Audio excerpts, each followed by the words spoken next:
past, so he cannot just forget the whole goddamn thing. Am I wrong? So it's been only a month, but people criticize the government louder and louder. Blaming Lee, voices are everywhere. Even the three main Lee-loving neocon newspapers started to say, "I'll keep sucking your asshole, but honestly, it stinks a little bit." People who even voted for him started to finally doubt if our president actually has a brain or not. His approval rating hit a record low of 20%.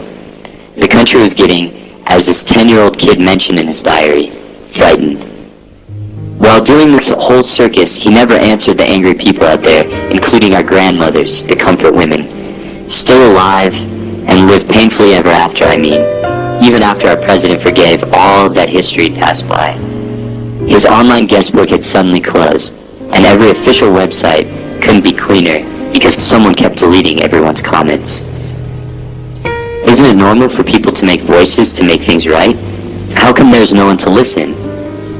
Although already he made his point pretty clear, keep babbling, folks. I do what I do. His website is still closed.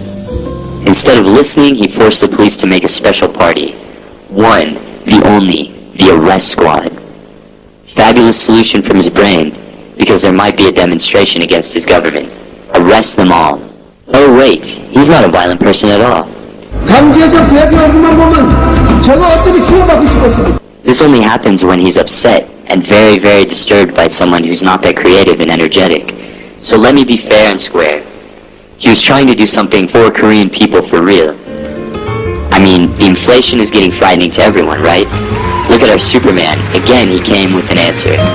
Make a whole list of the necessity of life. Narrow it down to 50 of them, and our government takes care of the prices themselves. Not to be raised ever again. Oh my god, what kind of genius is he? I'm happy to tell you guys what the fuck is on the list. Okay, what do we need in our lives? It's more like a philosophy. There you go. Rice, cabbage, radish, egg, pork, chicken, ramen, milk, bus fare. Wait, hasn't it increased over 80% when he was the mayor of Seoul? Flour, public sauna, gasoline. Okay, you can laugh now. Cell phones, garlic, academy, liquor. Okay, I'm done. The list is not even clear at this point anyway, because they now seem to realize it's a joke. The interesting part is, this idea happened to be one of those theories from early communist history. It's nearly 200 years since they came up with this alternative, and as we know, it turned out to be a terrible failure. So let's not blame him for being pre-modern. He just doesn't get to sleep very well. Honey, please, get some sleep. So far, Korean people were patient enough to be exploited, but Superman, without a brain, always brings a wind of sickness. This one, hideously outrageous and barbaric, finally pulled the trigger of public anger.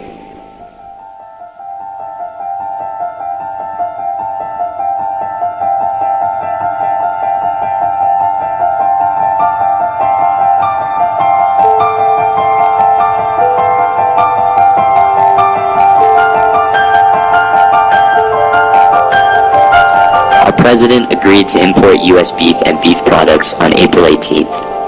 After meeting George W. Bush and having a little chat, he immediately signed the paper, which says, Korea will lift its ban on U.S. beef and beef products, including every part you might have heard on the news. This is what our president had decided. After spending a night at Camp David, driving a golf cart with Mr. Bush, having some fancy dinner, taking some photo shoots together. You like getting nailed by the king? Oh yes, I love it! It took less than 3 fucking days to complete the whole contract. Then he proudly announced it to the Korean people. Great news, my fellow citizens. Now we can have cheaper and higher class of U.S. beef at last. I'm so proud of myself that I've done such an amazing deal, and honored to bring this achievement to our people. Everybody, everywhere, seriously exploded at this time. These people are gathered together on the street not because someone told them to. They each have their own job as part of our society. Students, teachers, electricians, plumbers, salesmen, programmers, composers, painters, designers, professors, cleaners, soldiers, bankers, office workers, welders, actors, politicians, People who even earn the highest salaries. People who just started to date each other. People who are worrying about the important test next week. People who are waiting for the call after the job interview. People who are just fired. People who are about to marry this winter. Come on, we are the ones who make this society breathe, as a society named Korea, aren't we?